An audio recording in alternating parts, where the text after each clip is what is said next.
Assalamualaikum warahmatullahi wabarakatuh. Saya Aprilia Sapira dari Manajemen Bisnis Syariah dengan NIM 21142039.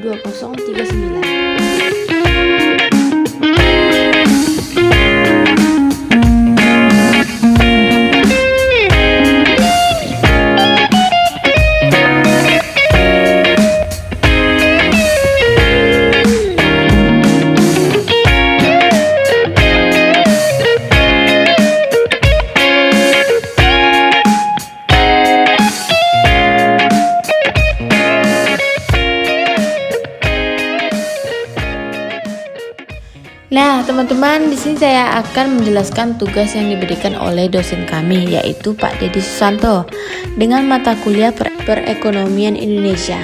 Itu tentang 1. Menceritakan pendapatan per kapita daerah masing-masing. Kedua, menceritakan daya beli masyarakat daerah masing-masing. Ketiga, menceritakan tingkat harga pasar daerahnya masing-masing. Dan terakhir, membuat solusi ekonomi syariah untuk pola konsumtif daerah masing-masing. Pendapatan per kapita adalah indikator atau tolak ukur dalam mengukur tingkat kesejahteraan masyarakat pada suatu negara. Jadi, pendapatan per kapita adalah total penghasilan negara dibagi jumlah seluruh penduduknya, sehingga diketahui pendapatan rata-rata penduduk tersebut.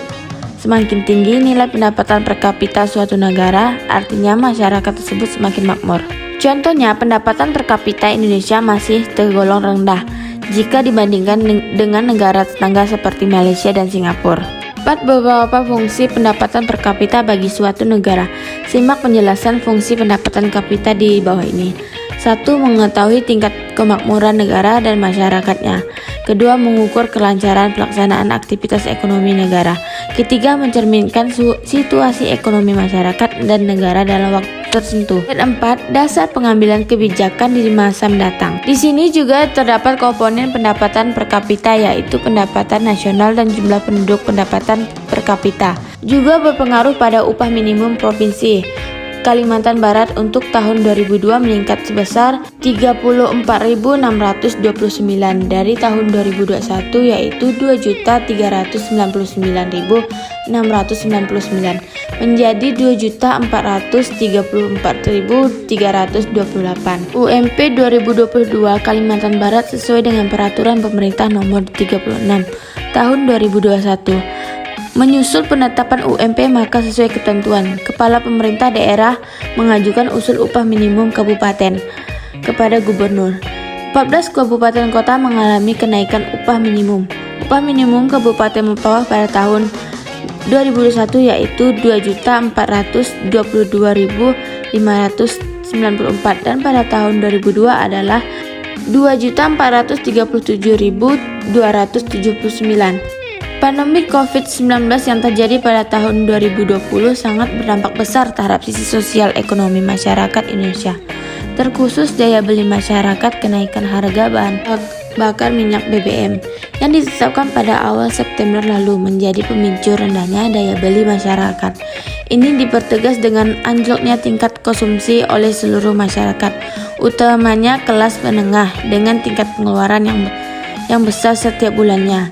Daya beli masyarakat yang menurun tersebut tidak mengejutkan lantaran kenaikan harga BBM sudah pasti berdampak terhadap sektor lainnya seperti biaya transportasi yang juga berdampak pada komponen biaya produksi yang membantu harga jual barang. Kemudian tingkat harga adalah rate, yaitu angka yang menunjukkan nilai harga, kecepatan perkembangan dan produksi berdasarkan satuan ukur tertentu.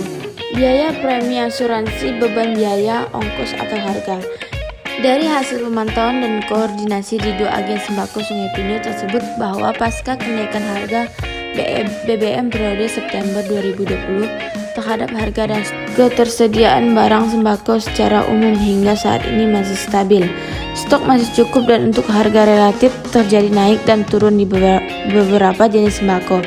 Namun pihak agen menyampaikan masih kategori aman dan terjadi solusi ekonomi syariah untuk pola konsumtif daerah, yaitu berbeda dari sistem kapitalisme. Sistem ekonomi Islam menentang eksploitasi oleh pemilik modal terhadap buruh yang miskin dan melarang penumpukan kekayaan.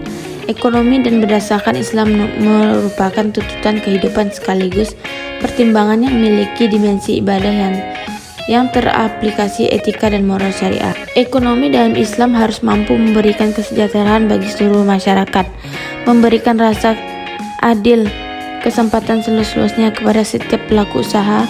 Ekonomi syariah menekankan 4 sifat, diantaranya kesatuan, keseimbangan, kebebasan, dan tanggung jawab. Sekian dari saya. Wassalamualaikum warahmatullahi wabarakatuh.